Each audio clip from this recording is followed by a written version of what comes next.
Am I good to go or sick? Okay, welcome everyone. I'm Josh. I'm a junior, and then I'll be talking a bit about my research that I did over the summer in Valencia, Spain. So apart from the beach and the nice summery days, I also did some work involving uh, synthetic signature generation and then CGANs as well. So that's where we go into the more deep learning stuff. So as a brief intro, so I'm going to get some foundation set about signatures, right? So there's two main types in terms of data sets. We have offline and online signatures. So online signatures are those that are inputted online, right? So usually through like a tablet or any touch surface.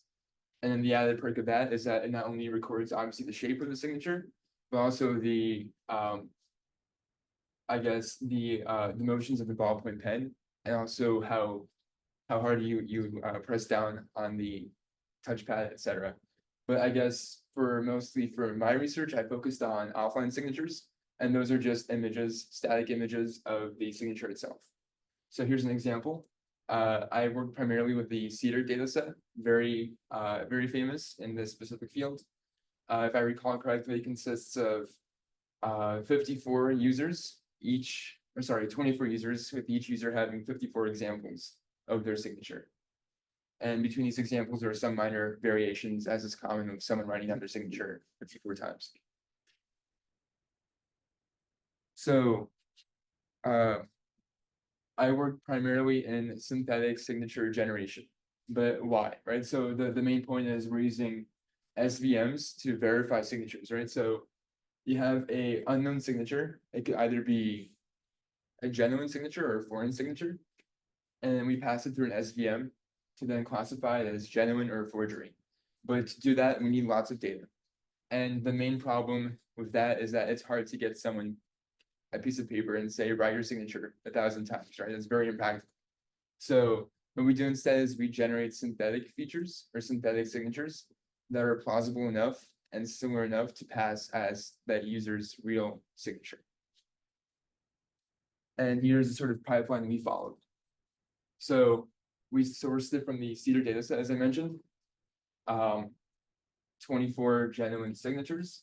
And then from these signatures, we generated features. So we basically converted the black and white images, as shown before, into a feature vector with, I believe, 430 dimensions. And then from that, we then used a clonal selection algorithm, which I'll talk a bit more later, but it basically mimics our own body's response, our own body's autoimmune response, how we basically make T cells and so on. And from that, using those synthetic features, we then input them into the SVM. And then, of course, as an SVM works, once you train the model, we then input random forgeries, and we get the result, either genuine or forged signatures. So let me first talk a bit about the feature generation. Just more kind of foundation background knowledge. Feature vector is just a numerical representation of an object. So just basically think of it as like an array of numbers, right? And it's meant to sort of capture images into numbers, meant to sort of translate the medium of images into something they can work with in terms of calculations and computations. So we worked primarily with two forms of feature vectors, but I'll focus on this one just now. It's called histogram templates, or HOT. And basically how it works is we split the image up into grids or pixels, right? So I guess for the sake of you guys being able to see it, I enlarge the pixels, right? But in practice, say it's like a 256 by 256 image, it'd be 256 by 256 pixels. And then we basically take a 3x3 grid and we shuffle it around. So we start off in the top left corner, and then we increment it by 1 to the right, and we keep on doing that, right? And then, of course, for each of these grids, we take the grayscale values for each of the pixels. And then using that, we have this equation over here. May look complex, but all we're doing is we're just matching the values to a set of 20 predetermined templates. So in this case, you see over here that we center around the center pixel, which in this case is 132, has a grayscale value of 132. And we see that the biggest difference is between the middle left and the middle right. And that aligns with the second template. So because of that, we increment our histogram with at the X value of 2 by 1, right? And we continue this process. Once again, we shift it to the right. We now have new grayscale values. And then we once again find the corresponding template. So you notice this specific histogram has 20 bins, and that coincides with a feature vector of 20 dimensions. Earlier I mentioned we had 432 dimensions, give or take. So how do we get from 20 to 432? I guess to also note that we have 20 dimensions, and then the actual value for each index in the feature vector coincides with the y value, right? So in this case, this is the first step of the process. But in this case, the feature vector is a array basically of 20 values. All are 0 except for at index 2, which is 1. But then going back to the question, how do you get from 20 to 432? So we also combined hot histogram templates with G-hot, which basically does the same thing, except involving gradients now. So we have the same templates, but now instead of calculating it based off of intensities, based off the grayscale values, we calculate the gradient for each pixel in relation to its neighboring pixels. And then we match it to the templates, and we're able to expand our histogram from 20 bins to 40 now. And that's just a demonstration. So in this case, this signature has that histogram and that feature vector. But then I mentioned 430, yeah. So I understand you're basically like matching each box, each like 3x3 box to one of these templates. Mhm. Can you just like explain more like what is the vector you're looking? Like is the vector the same thing as one of these? Or? Yeah, so as I mentioned before, in this case, right, the vector is basically an array, right, of like it has 40 numbers in there, right? Yep. One for each of the intervals on the x-axis. And the actual value on each index corresponds to the y value of that bar. Yeah. So like in this case, right, it would be 0, 1, 0, 0, 0, 0 up until index 20. Yeah. Yeah, and then in terms of combining it, all we do is, so the first section is hot. So from bins 1 to 20, that's just histogram templates. And then from bins 21 to 39, that's the gradient histogram templates. And you combine them together basically. And then finally, to get to the 432 dimensions, we do quad tree division. So we basically take the original image of the signature, we divide it into 4 parts based on the center of mass, right? So we don't divide it at the center pixel here. We take the center mass of the I guess of the signature, right? And we divide it into 4 quadrants based off that. We then calculate the histogram of templates and the gradient histogram of templates for each of these 4 boxes, right? So you can see at level 0, there's the 20 bins. Then at level 1, we get 80 bins, because that's 4 times the boxes, right? We do it once more, we do 2 levels, because through our studies, we found that doing any more leads to lots of like white spaces, so no new information being encoded.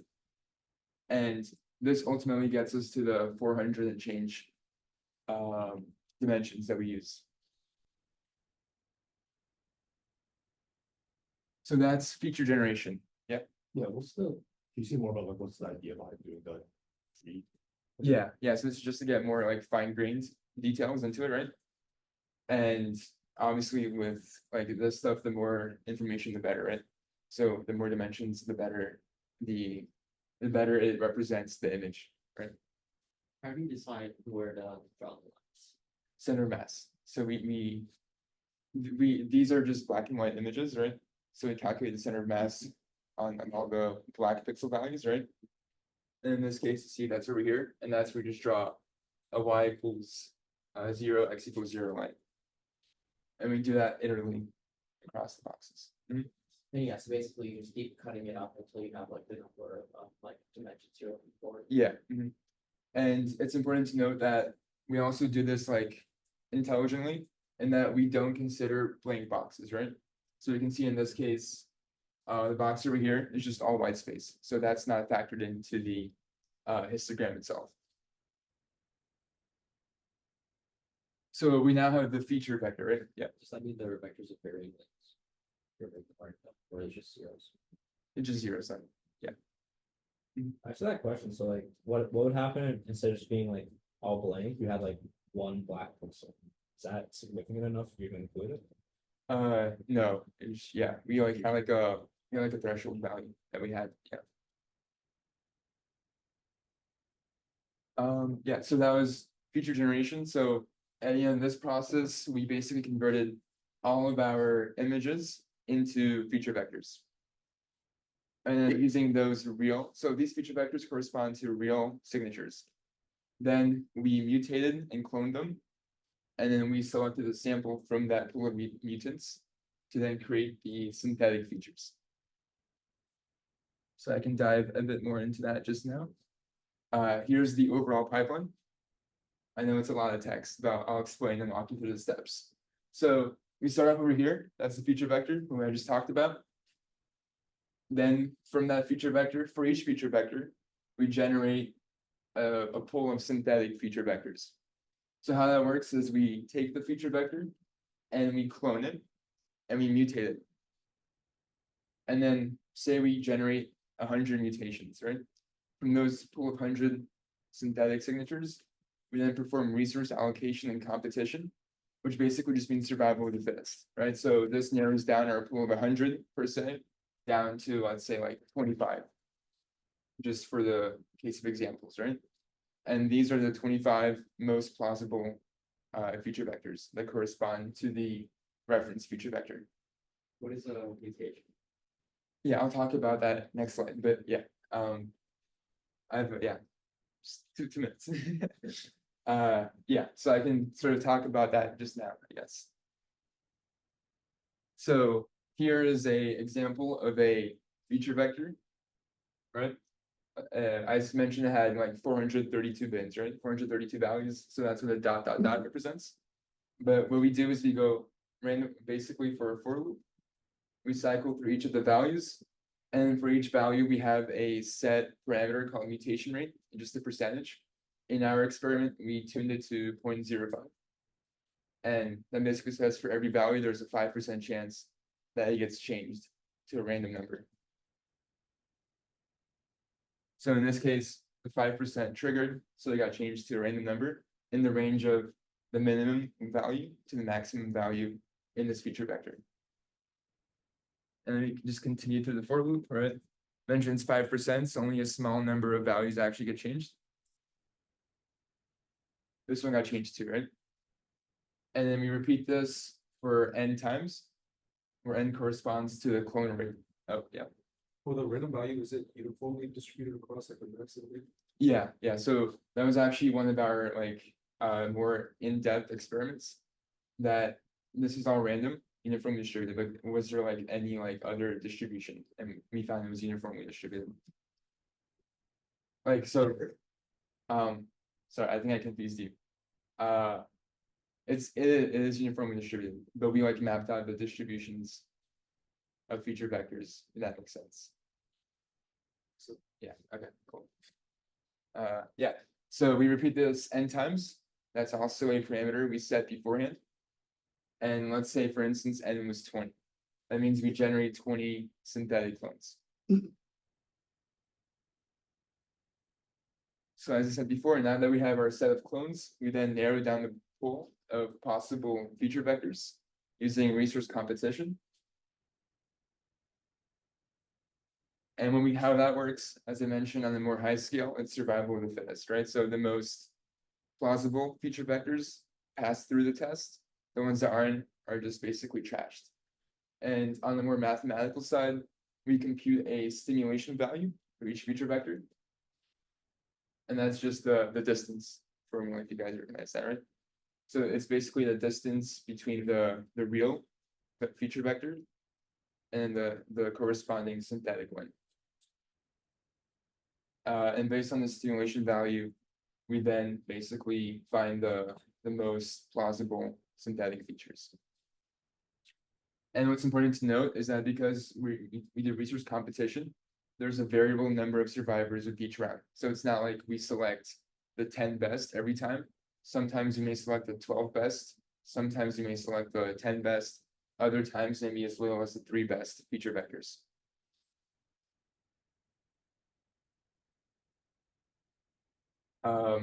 And then we have one final check to go through.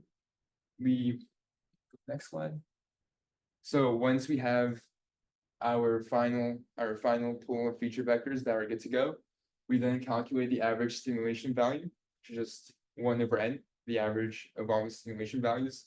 If it's high enough, if it passes the threshold, that means we're all set, we're good to go. If it's not, we have to go back to the drawing board and we repeat the entire cycle.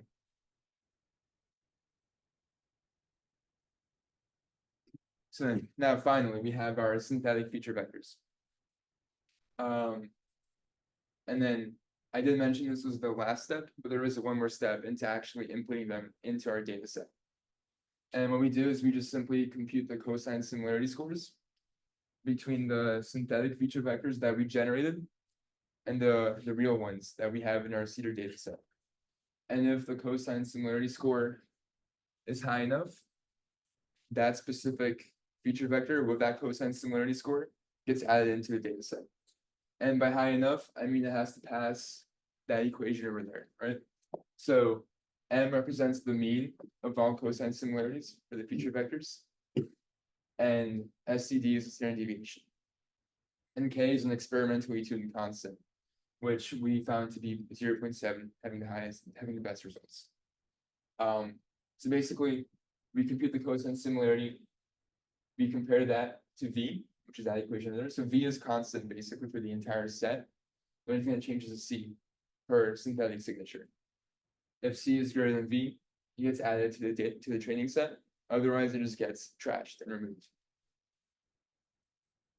So on a more broad level, we're basically making all these clones, and then we have a 2-step siphoning process that then selects the best and most and best candidates, basically. And we use that for the training. And once we did SVM training, we got really good results. So I can just kind of explain this chart to you. So this column represents the number of real feature vectors. So these are the real signatures from the CEDAR data set we used, right? So let's focus on this row over here. We used 5 signatures from the CEDAR data set. And right? And then between these 2 columns, this is the difference, right?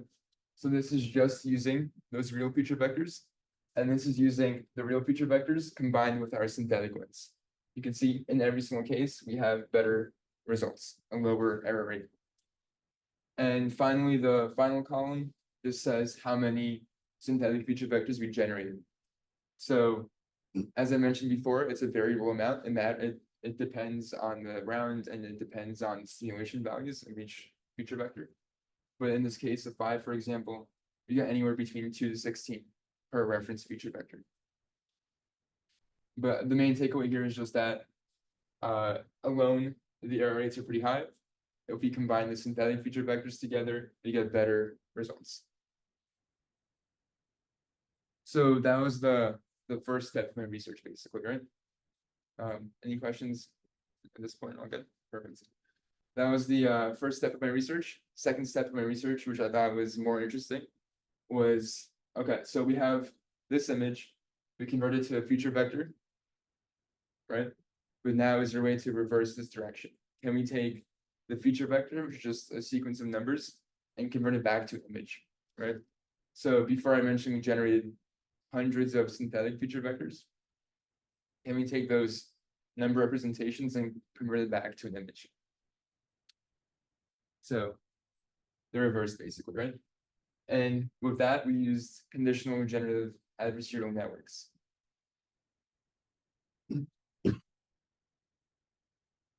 So as a brief overview, I guess I can focus more so on GANs first, because a CGAN is just a GAN with an extra thing, right? So a generative adversarial network consists of 2 neural networks. You have the generator, and then the discriminator, right? And the whole point is that they're adversaries, they're constantly fighting with each other. So we feed in a random value into the generator, and the generator outputs a value. The discriminator's goal is to determine whether this value is part of the real sample or is just a random number made by the generator. And at first, the discriminator is gonna more likely say that it's fake, as is the case, because the generator still isn't trained yet, right? But over time, as this process continues, as the generator outputs fake samples and the discriminator has to determine which one is real or fake, the generator gets better because there is feedback as well. And it gets to a point, ideally, where the discriminator has a 50% chance of saying it's fake or real. And at that point, we know it has no idea, basically, right? So that says the generator is good enough to fool the discriminator. And once you reach that stage, we basically just toss out the discriminator. It served its purpose. It's no longer of use to us. So thank you very much. And we focus on the generator instead. And that is then the neural network that we use. And in terms of CGANs, it's basically the same thing, except that instead of feeding it a random value to begin with, we condition on a value that we know, right? So in the case of our research, we conditioned on the feature vectors as the initial value that we fed into the generator. And then, as I mentioned before, there was basically a feedback loop. We're then taking this initial value, the initial feature vector, the generator generated a fake sample, and the discriminator had to basically determine if it was real or fake. And then they got to a point where the generator is trained well enough to be able to fool the discriminator half and half. And yeah, I wish I had pictures of our output images, but I no longer have access to our Jupyter servers. So I'm a bit unprepared in that sense. But yeah, if you guys have any more questions about this, I'd love to answer it. And that concludes the talk. I guess my only question. This is my only question was just like you can't show the images, but how just in your own opinion, pleased were you with the like output that you got in terms of like how they look? Not very pleased, but it was it was I mean it was new for me. It was my first time diving into this sort of stuff. But I guess the coolest part is just getting any output at all, right? So of course comparing it to this, you can tell that's a signature. What we got was just like random lines basically, right? But and then I guess that stems from the whole difficulty of the problem, right? Is that it's basically a one-way function, right? Where it's easy to go from image to feature vector, but it's near impossible to go from feature vector to image. It's crazy to do that. Yeah, and then I guess the main problem with training the CGAN was we need lots of data, right, to train it, right? And we were pretty limited with the CEDAR data set, and I only had like 54 by 24 samples. So we had to combine other data sets, and then we also actually used some of our synthetic feature vectors to train it too. So just expanding the input data. Yeah. Did you have any issues with like the discriminator or generator getting like too good at its job and you have to restart? Like getting to a pattern where like it kind of has issues? I mean, ideally the generator should be good at its job, right? Because the whole point is it has to fool the discriminator into basically making the discriminator assume a fake sample is a real sample, right? And just overtraining, I guess from my experience, it was just hard to get started, right? But yeah, training took a long time, and Did you encounter any like specific problems during the training again? Because in my experience, you often have like oscillating loss functions for like both the like the oscillating loss for generator and discriminator, or like you have like mode collapse and you don't have enough data, or the generator just uses like things that beat the discriminator but aren't necessarily images that desire. yeah, we had a lot of that, right? Where we had like images that looked nothing similar to the real feature vector that they represent. And that just involved, going back. And like I said, I love to spend more time on this in my research, right? But I guess I was there for 6 weeks and I focused the brunt of my first 4 weeks on generating the features and then the clone selection algorithm. So by the time it got to those final 2 weeks, it was basically just rushing to output something. I guess this is a bit more of a logistical question. You said you did this in Spain. Yeah. Because I've spent a lot of time in Spain, like doing like the formal cultural exchanges. Like, how did that work in terms of like adapting into like that culture? It's a bit of a weird topic for this class, but I'm just wondering in terms Yeah. of like doing research. Well, I was very lucky in that my entire research team spoke English. So I mean I tried to practice my Spanish, but when it got to the more technical stuff, right?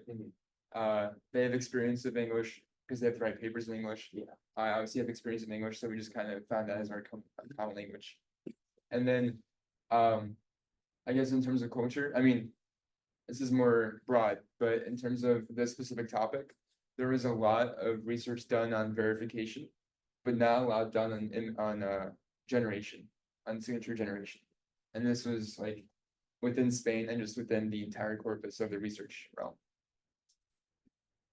If you had the next couple months and you're gonna keep working on this part of the problem, what would you do? What do you think would be the next best Yeah. steps? I'd work on finding, because a big limitation was the lack of like an expansive data set to input. So I work on that, standardizing different data sets together. I also work on this more, learning, because I feel like the way I approached it not knowing anything, and then I kind of just took a deep dive, right? So I'd love to get more background knowledge and maybe work more collaboratively, especially in this aspect on the CN, but yeah.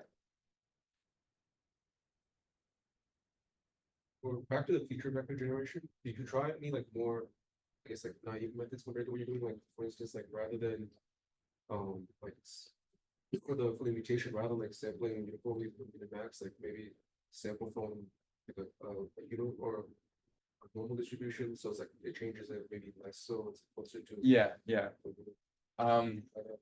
We actually experimented with that. That was what I was getting at before. I think I just butchered how I said it, but yeah, so if I can go back to the. So this is the mutation process, right? So I guess our first naive strategy was just to sample, or just like to do a uniform distribution anywhere between the min to the max, right? And then our hypothesis with that was, even though we did that, and that leads to more like, I guess, more general mutations, right? We do also have these two filtering steps to like negate that. But then later on we backtracked and we plotted out the distributions and we used a normal distribution too. And that allowed us to eliminate some of these like in between steps to filter that.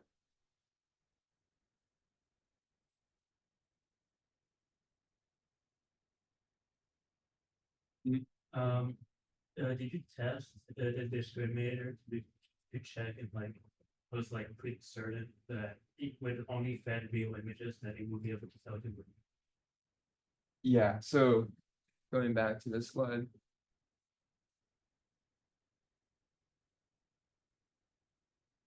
Here we go, right? So yeah, so we did some testing and then we basically continued this until it got close enough to like 50% chance, right?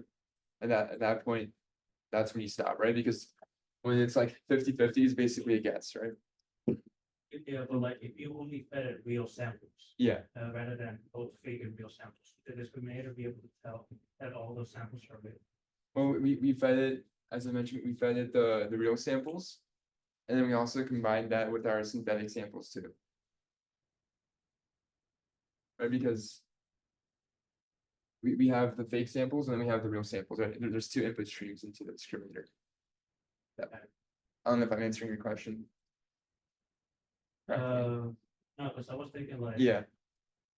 About how good the discriminator, how sure, I mean, how good the discriminator would be. Yeah. Like knowing that like, if given only real samples, it would know that all those samples are actually real, rather than just guessing that they're fake or real. Yeah, we didn't test much into that, so.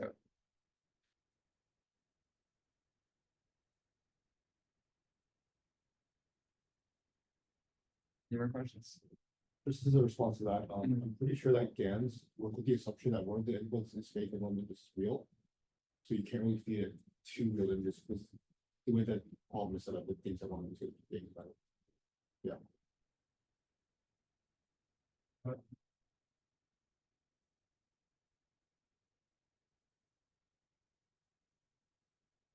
I think that's all, right?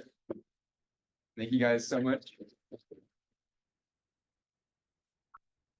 Hopefully you found this interesting. I for sure did. It was my first time diving into like the world of signatures, right? And yeah, lots of use cases too, beyond research, right? Obviously with everything being online now, right? There's lots of verification prompts and that also kind of extends into cybersecurity as well too. So yeah, thank you once again. Appreciate it.